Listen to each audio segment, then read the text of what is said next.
$800,000 in Wisconsin. Eddie Tipton's program was used in Wisconsin. On November... Bro, I would have been breaking everybody off. Hey, you're about to get 400,000. Give me a smooth 125. We call it even. You getting 800,000. All right, give me a cool 250. Call it even. I've seen a lot of controversy from my guy Vince Vintage. Listen, we do commentary on this channel. All right, we're gonna talk about what you actually say. That's as far as I'm going. If you know, you know. If you don't know, you don't know. All right, this video is 14 minutes. I won't be one of them people that upload a video with a runtime under 15. All right, you know what I'm saying? Hey, holla, you know what I'm saying? I'm joking, man. I'm joking. Don't send y'all fan bases after me. Let's get it. So how do you achieve the American dream if your dad doesn't own an emerald mine? You walk into the store, you plunk down $1. Hold up, Elon Musk's dad owns an emerald mine? Yo, Elon Musk, monetize my Twitter, bruh. I'm at like 14 point something million impressions. I'm right at the 15, bruh. Give me that monetization. And with nothing but luck, you win the lottery. And while that's a great dream, of course, I mean, we all know the odds are astronomical. But what if we could maybe control those odds? Or better yet, eliminate them completely? Illegally winning a mind-boggling $24 million over the course of a decade, Eddie Tipton's considered the greatest lottery cheat of all time. But you gotta ask, how the hell did he pick the winning lottery numbers multiple times for over 10 years? That's crazy. It's kind of simple. Eddie Tipton worked for the lottery. On December 29, 2010, the Hot Lotto in Iowa held its drawing for a $16.4 million jackpot. That's now, crazy. The winning ticket had been purchased at a Quick Trip convenience store in Des Moines, Iowa. Why would you live there? But for someone, the American dream, became very real. But then the ticket went unclaimed for days, and then it was weeks, and then it was months. Well, it's been almost a month since we had announced that we had a Hot Lotto, $16.5 million Hot Lotto winner. Person who has purchased or owns this ticket probably doesn't know that they have it. And then it was nearly a year. If I found out I won millions of dollars, bruh, and I found out later, I'm going to back to the lobby I go. I don't want to play the game no more. Now, believe it or not, the lottery officials actually want the money to be claimed. It's good PR to have the big winner holding a big old check. And in the meantime, they were flooded with over 200 fake winner claims. Oh, my friend who died in a car accident had the ticket. The winning ticket to my grandma's casket. But what the public didn't know was they had a video of the person buying the ticket along with the serial number. And anyone that wanted to take the claim had to verify both of those, which no one could nearly a year later. That's now, crazy. public reminders were issued every single month, and it even made national news about this unclaimed ticket, because 1 year after that purchase date, the $16 million ticket would expire to nothing. Now, 30 days before the expiration date, Canadian attorney Philip Johnston called in and provided what no one else could, the correct serial numbers for the winning lottery ticket. And he had said he had purchased the ticket himself, but then said he could not personally deliver the ticket because he was too sick to come down from Canada. Maybe it sounds a little sketch, but they asked him what he wore on the day that he bought it, and Philip paused. He was wearing a tweed jacket with dress pants and dress shoes. Now, although he gave the correct serial number, the man in the video buying the winning ticket was wearing a hoodie and sweatpants. He was lying, so they didn't give him the jackpot. That's crazy. Now, a week later, Philip Johnston calls in again, but now with a different story, stating that he had actually told a little white lie, that it wasn't him that bought the ticket, but he was representing the winner of it, and he was a wealthy man who wanted to remain anonymous. Now, there's just one Jeffrey Epstein is crazy, all right? Because, never mind. Problem with that. It's against the rules of the Iowa lottery. All winners' names have to be made public, but they still didn't want to reveal the winner's name. But then on the final day, down to the last hour before the $16 million ticket expired, an attorney from New York shows up with the actual winning ticket in his hand. We've been looking for 365 days for this, and with 1 hour and 50 minutes left, the two individuals you just met brought us what we believe is the winning ticket for the Hot Lotto jackpot. But this time, the ticket was signed by a trust in the Belize, and the trust beneficiary was a shell company in Belize. And who was the president of that shell company? Oh, it was Philip Johnston, the attorney that called in the first time. We've got to make sure that we're paying the right amount and the money to the proper and appropriate persons. Yo, if a dude tried to get the ticket 3 times, bruh, I'm not giving it to him, all right?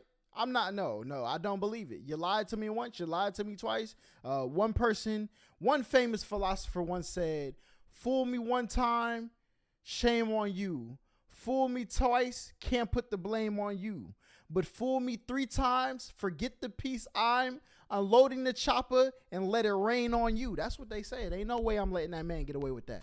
So we are not paying this particular ticket today. Then, in a last-ditch effort, the attorneys asked if they could claim the money in cash and then turn it over to the state and they could give it to charity. But lottery lawyers declined based on concerns about the legality of the purchase, possession, and presentation of the ticket. We couldn't verify the winner. Now, the attorneys were so angry at this point that they actually threatened to sue the Iowa Lottery until they realized that they would have to actually reveal the real winner's name in the court case. The lottery That's received crazy. yet another letter. The purchaser of the ticket has elected to remain anonymous and withdraw the claim. And to think all that person had to do was provide birth date and address, and they would have walked away with millions of dollars. And the $16 million jackpot went to no Yuffie one. was Now, good. why were they trying so hard to hide the name of this ticket winner? Was the real winner possibly murdered? Maybe a victim of blackmail? Or maybe even theft? Either way, the whole thing stunk, and the FBI was called in to investigate.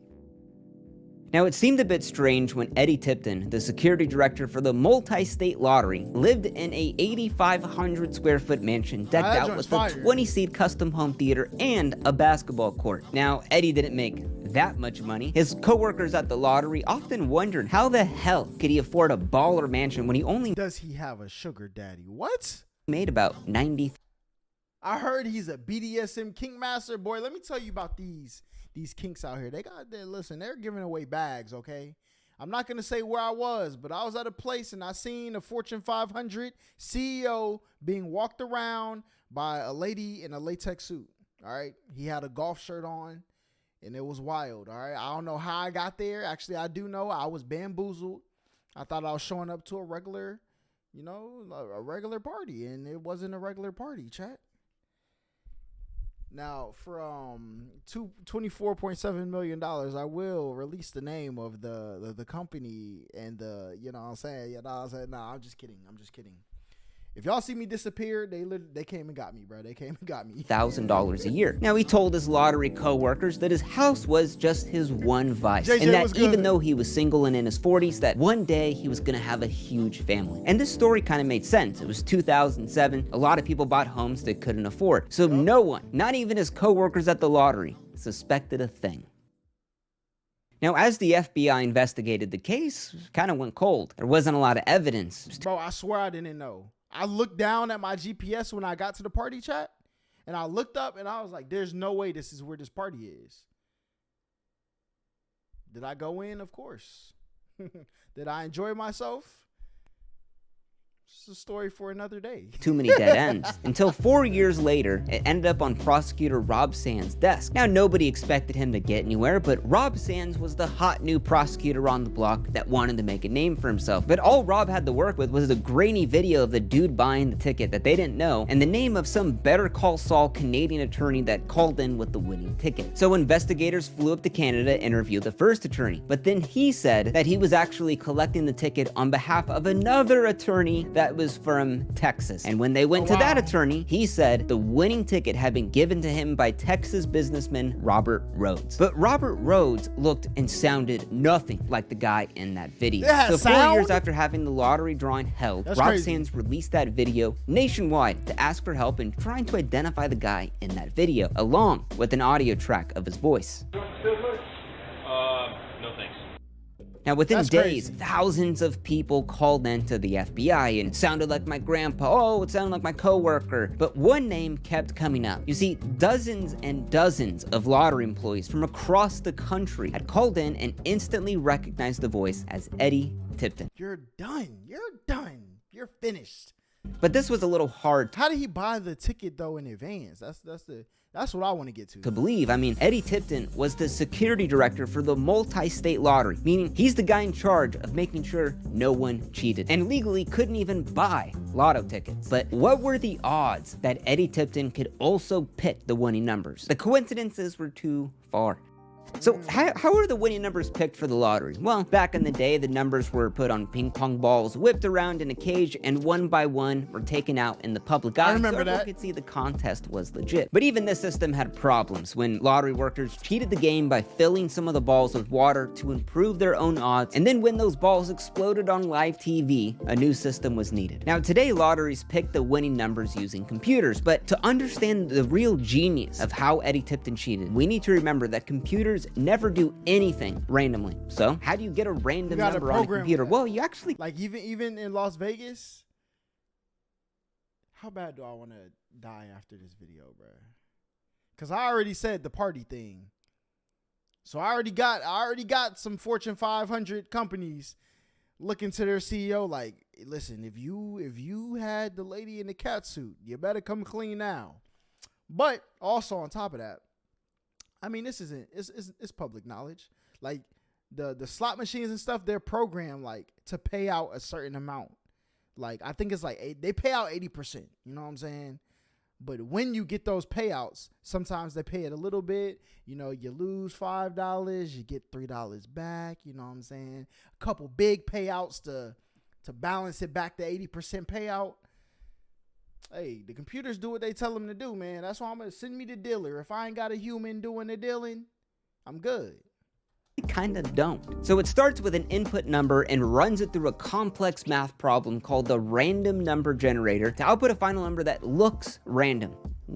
But if you have that same input number, you will always get that same final number. And that's kind of the problem. So to get a truly random final number, one that you could use for the lottery, you need a random input number. So lotteries measure the radiation of americium-241 in the air. That number's plugged into a random number generator, and that comes up with the winning lotto numbers. Now, what's americium-241, you might ask? Well, it's the microscopic nuclear fallout from weapons tests over the last 50 years that surrounds everyone on Earth. I mean, it really is no big problem. But remember, each time you take that same input number and run it through the math problem, you will always get that same final random number. So like in a perfect theoretical sense, it actually isn't random. But that was the crack that Eddie Tipton managed to exploit. Now, in January of 2015, Eddie Tipton was arrested for defrauding the Iowa lottery. Now, the feds had a decent amount of evidence against him. Video was clear, the audio analysis matched up with his voice, and even though Eddie said he was out of town the day that ticket was bought, well, his own phone records show that he was in that store at that time. You're an idiot. Oh my God, boy. Oh. Yo. Maybe if people were smart, they wouldn't do crimes. I think that's the correlation. That's got to be the correlation. Because if I'm about to do any crime of this magnitude, defrauding somebody, bruh, you leave your cellular, you should have thought of this before. Like, yo, if they try to say it's me, clearly you put the hoodie on, but you should have thought further. You're about to get millions of dollars, big fella. Hey, I'm going to buy you a cabin up here. You take this phone and you drive up there. You get 75% of the way and turn back around. Don't get off it. No major exits, nothing. All right, listen, I'm not a criminal. All right, not at all. But then you go get the ticket. So that day, tell them to make some calls on that trip. And then when they come back, be like, no, look at my phone records. I was on my way to this cabin I purchased. I found out that I forgot something and had to turn around and come back. Then when they get back, you actually go to the cabin, show yourself checking in, bada boom, bada bing. When the winning ticket was bought. Now in custody, they not no real thinkers, man. Listen. All I'm saying is Fortune 500 guy that I seen at the party, the people who run Vegas, I'm better on your team than off your team, all right? Don't send me back to the lobby. He lawyered up. He didn't say a word about how or if he even did it. And the feds had no idea how he did it. So the only thing they could nail him for was buying a lottery ticket as a lottery worker. Now again, these fraud charges against Tipton, we're told, are based solely on the belief that he attempted to falsely redeem a lottery ticket. No, chat. What is the most important thing in this picture right now? The gas is $1.83. Boy, listen, what a time to be alive. and have nothing to do with any evidence that he was somehow able to use his position and expertise to manipulate the game. But then the skeletons came out of Eddie's closet because Eddie had gotten his job as the director of security for the lottery as a convicted felon for burglary. What is going on with this case, bruh? Buddy is tweaking. How does that even happen? Now in court, Eddie would demand a fast and swift trial, but prosecutor Rob Sands actually thought this was odd. Most white-collar criminals don't get caught on the first time they commit a crime. He thought maybe Eddie wanted to shorten the investigation time because maybe there was more fraudulent lottery tickets out there that they hadn't discovered yet. Now when Eddie was asked about who Robert Rhodes was to him, you know, the Texas business guy that had the $16 million ticket, well, Eddie said he had no idea who he was. He didn't know what he looked like. He never even heard of the name. But they were friends on Facebook. They had been... He's an idiot. You are dumb. Oh my God. Yo, what is wrong with criminals, bruh? How did...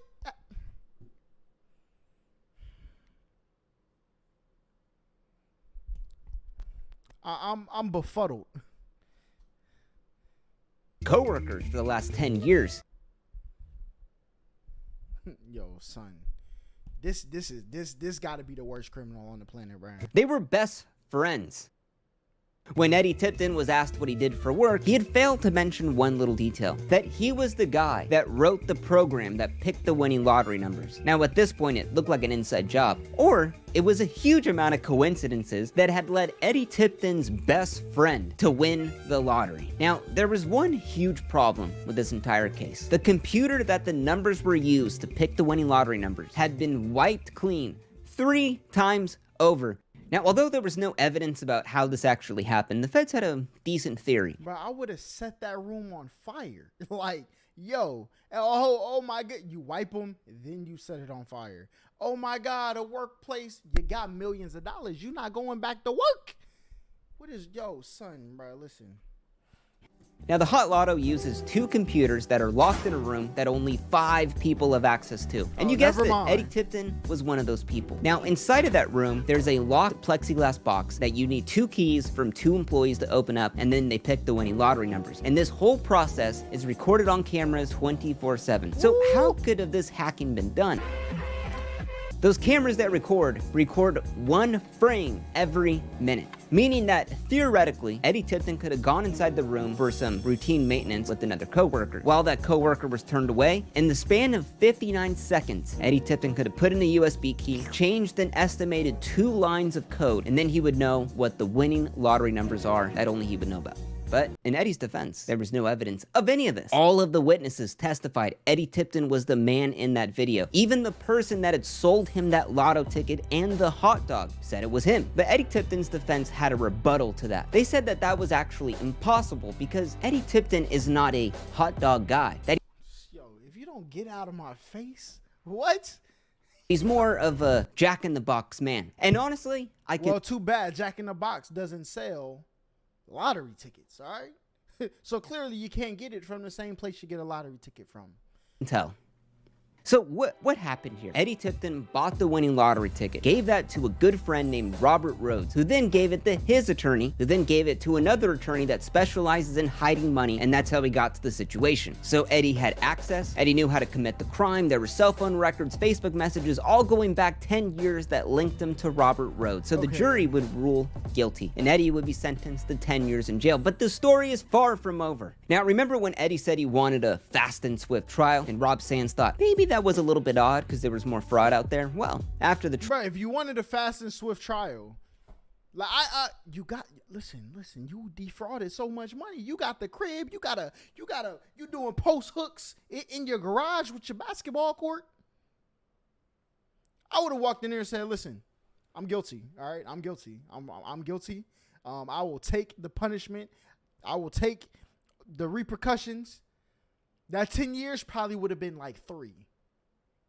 And they wouldn't have said nothing. You caught me. Red-handed, you got me. You know what I'm saying? I'll take my consequences. That's how it could have, but you decided to fight the trial. Wouldn't have been no trial for me, big trial, fella. the feds would comb through 44,000 winning lottery tickets across all of the states for over a decade. And they would cross-reference the winners with Eddie Tipton's Facebook friends, phone numbers, LinkedIn's, and some strange coincidences came up. On November 23rd, 2005, Eddie Tipton's brother won a $600,000 jackpot in Colorado. Eddie Tipton's program was used in Colorado. On December 29, 2007, Robert Rhodes If you could get other people to win tickets, why would you ever? He's stupid. had won $800,000 in Wisconsin. Eddie Tipton's program was used in Wisconsin. On November... Bro, I would have been breaking everybody off. Hey, you're about to get 400,000. Give me a smooth 125. We call it even. You getting 800,000. All right, give me a cool 250. Call it even. You know what I'm saying? Oh, you about to get 100. You know what I'm saying? I'll take 20. You know what I'm saying? You keep the rest of the 80. I'm not walking in those stores. They not gonna be able to find my face on this planet. All right. Got me bent. There's no way, bro. There's no way. November 23rd, 2011, Kyle Kahn, who was a good friend of Eddie Tipton's brother, won $1.2. He's gotta be dumb. He's gotta be dumb, chat. He's an idiot. I'm getting pissed off right now, bro. You win 1.2. Give me 300. All right. You keep the other 75%. How much money did you need? $2 million in Oklahoma. Eddie Tipton's program was used there. And on December 29, 2010, in Kansas, Eddie Tipton's ex-girlfriend that he met on eHarmony was... Yeah, she could have kept the 22. we do big fish only out here. on $22,000. Was all this a bit strange? Was this all just God's coincidences? Now, besides Eddie Tipton being the main connection, you might notice that it was only 2 dates that were winning. November 23rd. You said you got to add for the risk 500 minimum. So you want to give enough to people for them to feel like you didn't split it. Like they got over on you. That's what you want them to feel like, right? Because you wrote the code. You do this. If he would have never went and tried to get the 10 million, he bit off a little bit, wanted a little bit more, bit off a little bit more, wanted some more. Like I would have stuck in the 22,000 to, 2 million range right in there. I would have been, hey yo, you need bread? Boom. All right, boom. I would have been throwing screen passes, lobs. I would have been assist man of the year. Leading in assist. John Stockton, get out of here. You're done. I would have been out there looking like Jokic, fusion dance with LeBron James. That's what I would have looked like. All right. I would have had all the bags.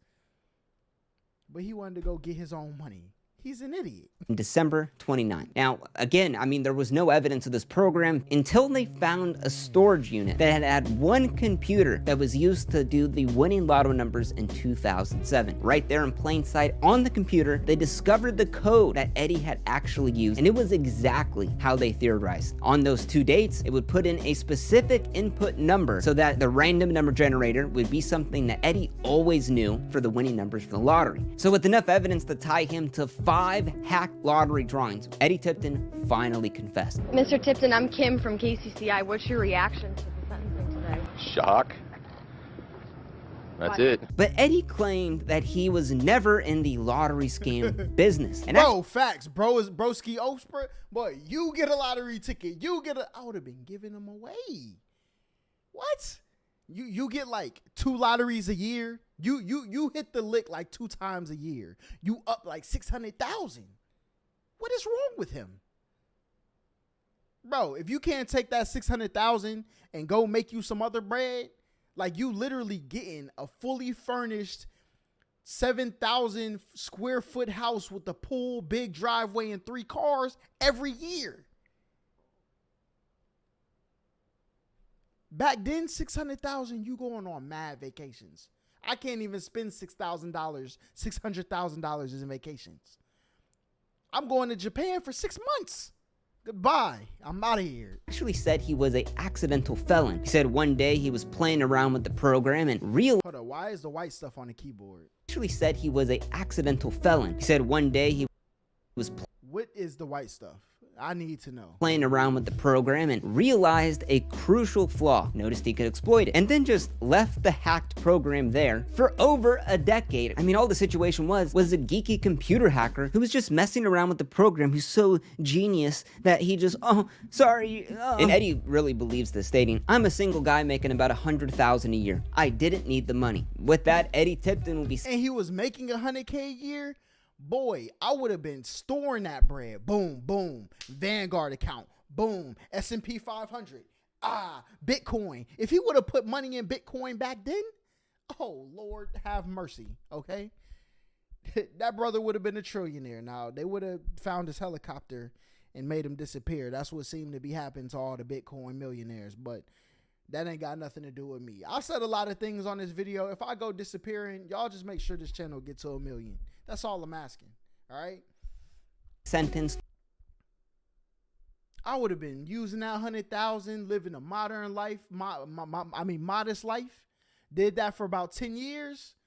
Boom. I'm up 6-7 million. All right. And if I invested it correctly, I'm up like 13, 15. You know what I'm saying?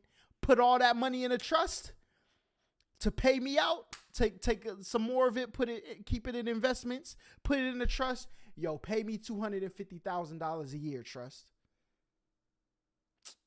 They don't think, bruh. These criminals are not thinkers. All right. So 25 years in prison, which you would Ashley, how are you doing? be surprised to learn Eddie's out on parole and still claims that he had never done it. So, Oh yeah, but Buddy gotta go. Buddy gotta go. He's not smart. Not at all. Listen, every criminal organization, all right, needs a thinker in it. Now, I'm not saying I could be a thinker, but if I just happen to meet you at the local park every now and then, you slide me a brown paper bag, and I just happen to give you some ideas of what you can do on Grand Theft Auto RP, you know what I'm saying? Holla at me, you know what I'm saying? But that's all I got to say. That's all I got to say. We only do legal things over here, chat. And that's it. All right. Buddy's done.